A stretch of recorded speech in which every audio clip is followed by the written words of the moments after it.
So no more CT? No more सीटी, only silent cooking. Hi guys, हमने instant pot order किया था, तो आज मैं उसकी अनबॉक्सिंग कर रही हूँ आपके साथ। Let's see.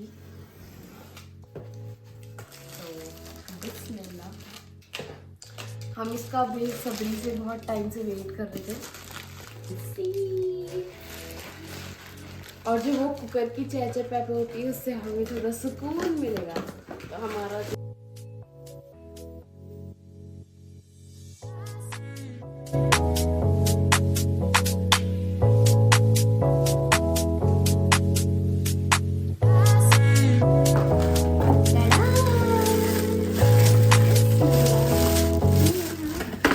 इसको साइड में रखते हैं, तो भी ओपन करते हैं। पैकिंग तो बड़ी जबरदस्त करी है।